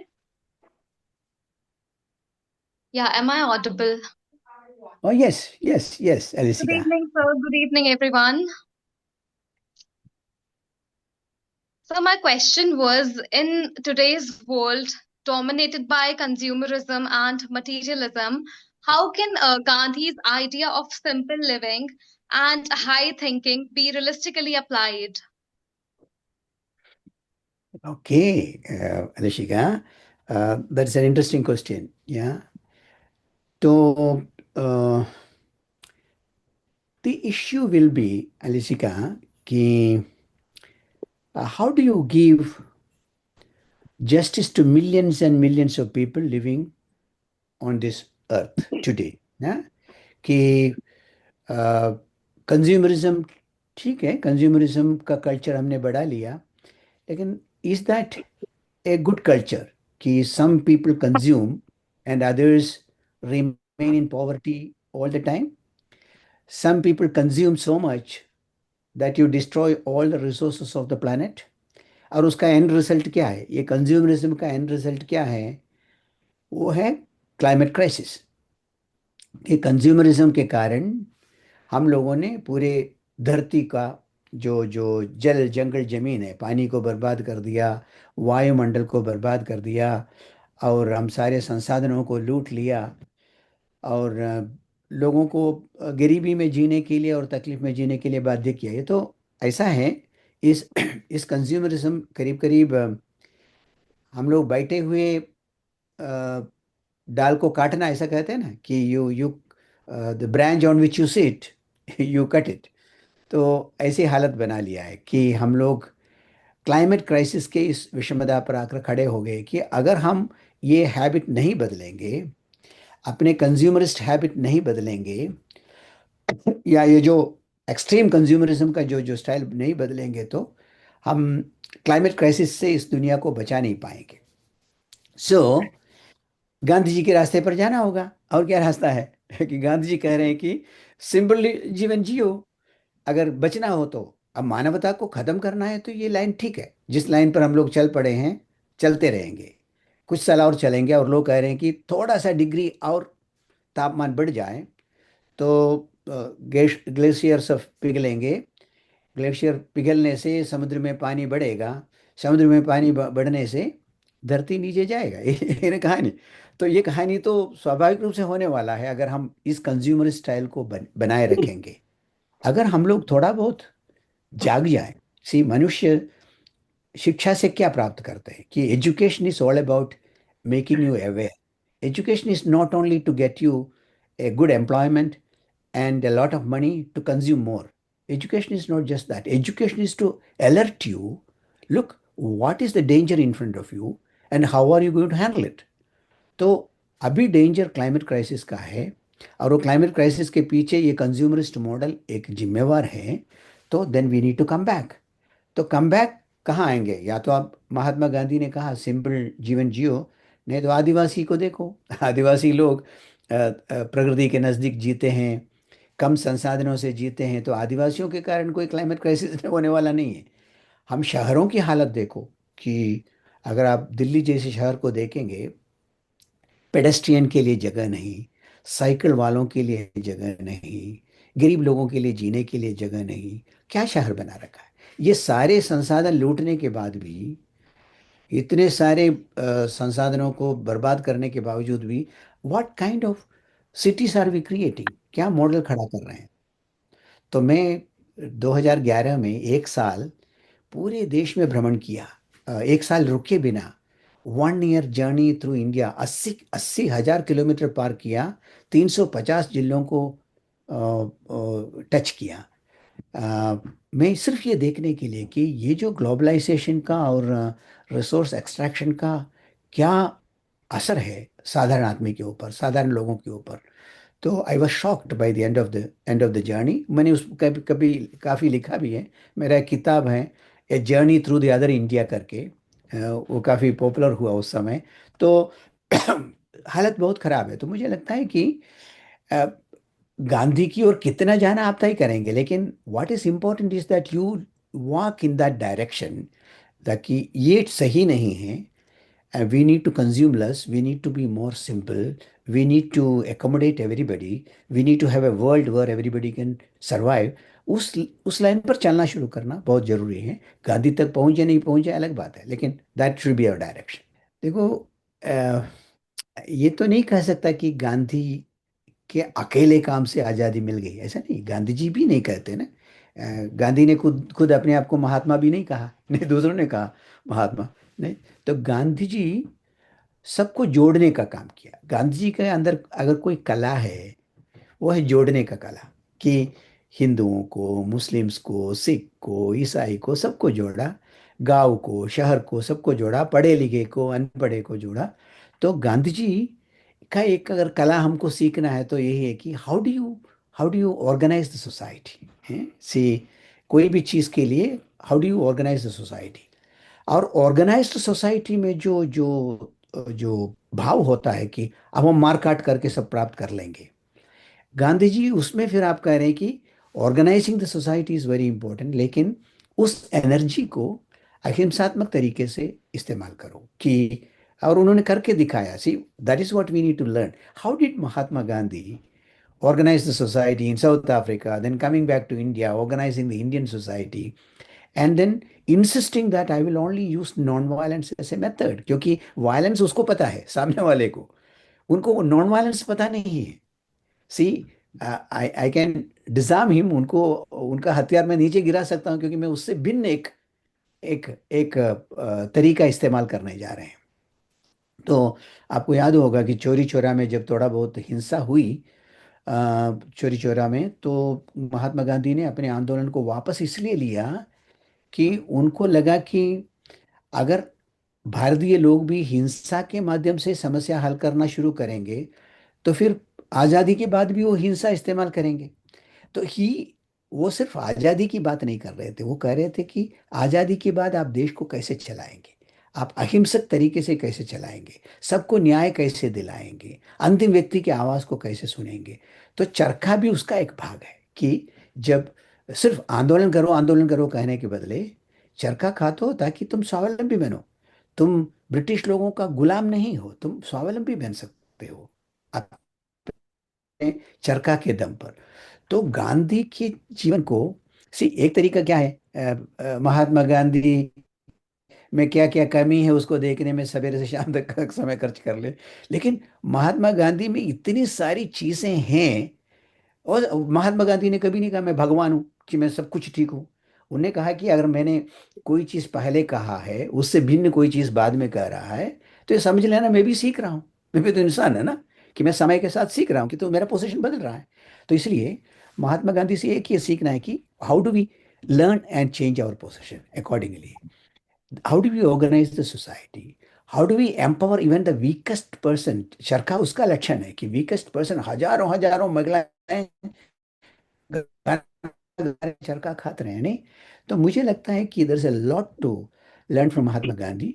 और वो महात्मा गांधी के लाइन पर अगर हम भी थोड़ा बहुत सोचना शुरू करें, उनका पूरा अनुकरण भी ना करें, तो मुझे लगता है कि we can do a lot of interesting things. हमारे हमारे काम में भी हम उसको ला सकते हैं। और इसको कहने की कोई जरूरत है महात्मा गांधी के कारण ही आज़ादी मिला है। Mahatma Gandhi with many others got freedom to India, ऐसा कोई क्लेम नहीं है कि उन्होंने ही किया है। प्रवीर जी, आप अपना सवाल पूछें, इसको हम आखिरी सवाल बनाते हैं। प्रवीर जी, अगर आपके पास सवाल है। जी जी जी राजगोपाल जी, बहुत बहुत नमस्कार आपको। नमस्ते। मैं प्रवीर अग्रवाल। नॉन वायलेंस की हम बात करते हैं, नॉन वायलेंस होना ही चाहिए। लेकिन जब वर्ल्ड में चारों तरफ हथियार लोग जमावड़ा कर रहे हो और बना रहे हो, तो ये वही बात होती है कि हम तंबाकू बनाएं और फिर जो है क्या कहते हैं, हम एक चेतावनी दें कि इससे जो है कैंसर हो सकता है। मैं इससे एकदम सहमत हूँ और मैंने इस तरह के कुछ प्रयोग किए हैं। 2007 हम्म। में एक बार जब बनारस में बम ब्लास्ट हुआ था संकट मोचन में, तो 2008 में मैंने कुछ मुसलमानों को तैयार किया और उन्होंने मंदिर में हनुमान चालीसा का पाठ किया था। हम्म। ये प्रयोग सफल प्रयोग था। इसके बाद आतंकवादियों के लिए मैंने ब्लड डोनेशन का काम किया था दिसंबर हम्म। 2008 में, कि हम्म। अगर आप हमारा खून बहाना चाहते हो, क्योंकि आपका ब्रेन वॉश है, तो हम्म। आपके ब्रेन वॉश को, कि आपको ब्रेन वॉश करके, पैसे से कोई तैयार आतंकवादी नहीं होता, ये मेरा अपना भी मानना है, कि हम्म। आपका जब तक ब्रेन वॉश नहीं हुआ होगा। तो उन लोगों ने ब्लड दिया जो विक्टिम थे, जिनके परिवार, उन परिवार के लोगों ने जो हम्म। घायल हुए थे या जिनके यहाँ कोई एक्सपायर कर गया था, उन लोगों ने लगभग लगभग 100 यूनिट के आसपास का ब्लड हमने इकट्ठा करके, ये एक सांकेतिक कार्यक्रम था जो किया था 2008 में। वेरी ऐसे नाइस। ही तो ये क्या था, एक वायलेंस के लिए मुझे लगता, मैं कार्यक्रम करना भी चाहता था, हथियार समर्पण का। जब तक हम्म। लोग देश के सेनाओं में भर्ती होते रहेंगे, पूरे वर्ल्ड में सेना में हम्म। भर्ती होते रहेंगे और हथियार बनते रहेंगे सुरक्षा के नाम पर, तब तक नॉन वायलेंस की कल्पना एक कार्यक्रम महज बन के रह जाता है। हम्म। हम्म। ज्ञानवापी मुद्दा जो बहुत ही सेंसिटिव मुद्दा था, ज्ञानवापी के ठीक बाहर दरी बिछाकर सारे धर्मों के लोग जूते चप्पल के, एक दूसरे के जूते चप्पलों की सफाई का कार्यक्रम कराए थे, कि हमारे परिधान अलग हो सकते हैं, वेशभूषा, पहनाव, रहन सहन सब कुछ अलग हो सकता है, एक दूसरे में हम सम्मान करना सीखें। अगर इस बात को हम आगे बढ़ा सकें कि सम्मान एक दूसरे में, कि हम ह्यूमन हैं, हम चाहे जिस यस। देश के रहने वाले हो, चाहे जिस धर्म के रहने वाले हो, तो नॉन वायलेंस के रास्ते पर एक बड़ा कदम होगा। और दूसरा, हथियार समर्पण इस रास्ते में होना चाहिए। अगर ये आज प्राइम एक शब्द कहा जाए कि सेना में भर्ती ना हो, तो जैसा लगेगा कि देशद्रोहिता की बात हो रही है। लेकिन हम्म। अगर कोई सेना में भर्ती विश्व भर में ना हो, तो एक बड़ा हम्म। कदम होगा विश्व की मानवता के लिए। क्या कहना चाहेंगे सर? बहुत सुंदर, बहुत सुंदर। अच्छी बात कहा आपने। मुझे लगता है कि आपने प्रयोग भी किया है, सोचा भी है। तो ये बहुत ही सुंदर बात है। क्योंकि मैं मानता हूँ कि प्रयोग करना चाहिए, क्योंकि अलग अलग, जैसे आप ब्लड डोनेशन का काम किया, चालीसा का काम किया वगैरह, तो मुझे लगता है कि जैसे हिंसा का नए नए तरीका लोग ढूंढ रहे हैं अभी, जैसे सिर्फ बंदूक नहीं ना, और भी बहुत, न्यूक्लियर वेपन भी है, उसके अलावा केमिकल वेपन भी है। तो हिंसा के क्षेत्र में जैसे जबरदस्त बढ़ाई हो रही है या उसको उसको बढ़ा रहे हैं, अहिंसा के क्षेत्र में भी प्रयोग करते रहना चाहिए। कि प्रयोग के बिना हम लोग अहिंसा को नकार देने से कोई फायदा नहीं। और जैसे आपने अपने प्रयोग में सफलता प्राप्त की, बहुत सारे लोग प्रयोग सफलता प्राप्त कर रहे हैं। तो मुझे लगता है कि ये बहुत अच्छी बात है कि अम, हिंसा के रास्तों को कैसे रोका जाए, अहिंसा को कैसे बढ़ाया जाए, वो प्रयोग बहुत जरूरी है। जैसे आप कह रहे हैं कि लोगों को मिलिट्री में भर्ती होने का उत्साह कदम होना चाहिए, क्योंकि वार इज पेड, नो, वार में जाने वाले सब लोग पेड है। मैं कल एक मीटिंग में कह रहा था कि अगर उतना ही पैसा हम कहें कि शांति सेना को देंगे, तो अहिंसा के काम करने वाले लोग भी इतने मिल जाएंगे आपको, जितने अभी वार में काम कर रहा है, क्योंकि पेड जॉब है। तो अ, एक बात जो उसमें मैं जोड़ना जो चाहता हूँ कि ये वार इंडस्ट्री, इसको समझने की जरूरत है कि वार इंडस्ट्री जो है, जैसे बाकी सब जगह इन्वेस्ट कर रहे हैं, टॉय इंडस्ट्री में कर रहे हैं, सोशल मीडिया में कर रहे हैं, फिल्म इंडस्ट्री में कर रहे हैं, जब करोड़ों करोड़ों रुपए की फिल्म बन के आता है तो आपको क्या पता है कि कहाँ से ये इन्वेस्टमेंट हो रहा है? पैसा तो पेड़ में तो नहीं उगता है ना। तो जी। एक तरफ बहुत इन्वेस्टमेंट हो रहा है, हम लोग नहीं कर रहे हैं, करना चाहिए। दूसरा, वो अहिंसा के आइकॉन्स को खत्म करना चाहते हैं। ये महात्मा गांधी के ऊपर इतना बड़ा सोशल मीडिया अटैक क्यों है आजकल? क्योंकि उनको लगता है कि हमारे सामने एक ऐसे ताकतवर व्यक्ति खड़े हैं, महात्मा गांधी, उसको खत्म करो तो हमारा हिंसा का रास्ता एकदम साफ हो जाएगा। अभी भी महात्मा गांधी एक एक चैलेंज के रूप में खड़ा है। तो वो कोशिश बराबर कर रहे हैं कि सोशल मीडिया के माध्यम से, प्रचार प्रसार के माध्यम से महात्मा गांधी को काउंट डाउन करने का पूरा कोशिश कर रहा है, उनके ऊपर इतना आरोप लगा रहे हैं, उसके ऊपर बहुत कहानियां गढ़ रहे हैं। तो ये समझने की जरूरत है कि हिंसा के रास्ते पर चलने वाले लोग, हिंसा से कमाने वाले लोग अहिंसा को बिल्कुल रहने नहीं देंगे। हम जो अहिंसा पर विश्वास करने वाले लोग, अहिंसक समाज की रचना करना चाहने वाले लोग, वे इस पर प्रयोग करें और नए नए कहानियां गढ़ें, उसको लिखें और उसको प्रचार करें। तो मुझे लगता है कि अहिंसा बहुत जबरदस्त कल्चर के रूप में उभरेगा। और हिंसा तांडव का आप देख रहे हैं कि गाजा में क्या हो रहा है, इससे क्या निकलने वाला है, या यूक्रेन में क्या निकलने वाला है। लेकिन कुछ लोग पैसा कमा रहे हैं, हथियार बेच बेच के कमा रहे हैं। तो मुझे लगता है कि this is very interesting. Praveer, आपने जो उदाहरण दिया, let everyone make efforts, let new examples be created, और उन सारी कहानियों को प्रचार करें, और उससे फिर लोगों के अंदर उत्साह बढ़ेगा, लगेगा हाँ अहिंसा से भी काम हो सकता है, हर जगह बंदूक उठाने की कोई ज़रूरत नहीं है। Building that confidence is our role. उसमें एक्टिविस्ट अपना रोल प्ले करें और जर्नलिस्ट अपना रोल प्ले करें, and I think we can create a beautiful world. Thank you so thank you much Pravir. Raja ji. अब मैं बहुत ज्यादा, मुझे लग रहा है कि अम, 1.5-2 घंटे दो घंटे, अच्छा। नियरली पौने 2 घंटे आप बोलते रहें। मुझे लग रहा है आपने सवेरे की चाय भी शायद नहीं ली है, या ले ली है चाय कॉफी। मिल जाएगा, मिल जाएगा, जिम मिल तैयार कर जाएगा। रहे It's very, very early morning there in Canada, and हैं। I'm extremely grateful to Raja Gopalaji to take out this kind of time for all of us. Here, I mean, ISEMS is a media college where students learn aspects of journalism and how to represent the society and the nation. वो कहीं ना कहीं एक responsible citizen की तरह कुछ करेंगे, लिखेंगे, क्रिएट करेंगे, कंटेंट बनाएंगे। और ये बहुत ज्यादा जरूरी है। किसी व्यक्ति विशेष को रोल मॉडल बनाना, बहुत लोग के अपने अपने रोल मॉडल्स हो सकते हैं, लेकिन ऐसे कुछ जो हमारे आसपास हमारे दुनिया में लीडर्स रहे हैं, ऐसे व्यक्ति जिनकी फिलॉसफी आज भी हम उस पर बात कर रहे हैं, उसकी ताकत हम समझ सकते हैं। और मुझे लगता है कि आपने जितने भी सवाल आए, मुझे बहुत सटीक थे।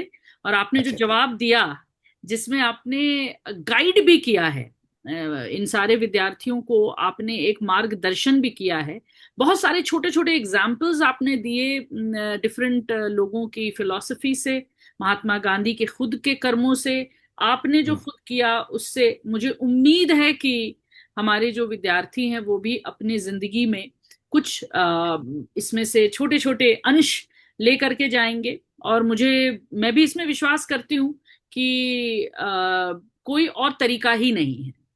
जब संसार ही खत्म हो जाएगा तो हथियार लेकर के, या अपने जो हमारे प्राकृतिक जो संपदा है उसको खत्म करके हम जाएंगे तो जाएंगे कहाँ? जाएगा। तो मुझे लगता है कि और कोई उपाय ही नहीं है।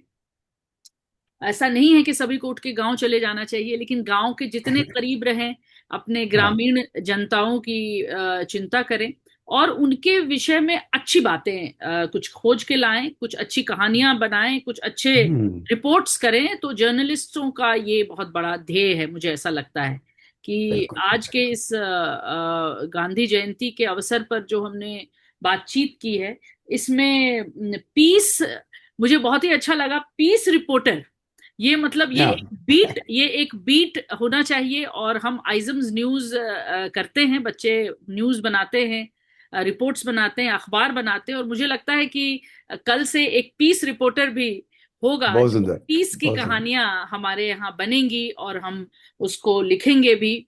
और आने वाले समय में मुझे लगता है कि ये सारे जितने पत्रकार यहाँ हैं, इनको ये भी सीखने का आज मौका मिला कि किस तरीके से हम पीस की कहानियां कहें, पीस के विषय में बात करें, बिकॉज और कोई उपाय है नहीं। नहीं, बहुत सुंदर, बहुत बहुत बहुत सुंदर। बहुत धन्यवाद आपका, थैंक यू। आपने समय दिया, और ये सारे विद्यार्थी सबको बहुत आपसे बहुत सारी बातें सीखने को मिली। बहुत बहुत धन्यवाद। थैंक यू तनुजा बहन, थैंक यू। ओके, सबको सबको धन्यवाद। पता नहीं। Thank you, sir. Thank you. Namaste. Thank you, it was Thank you so so much. Good, Thank you, sir. It was so good, so good, so good.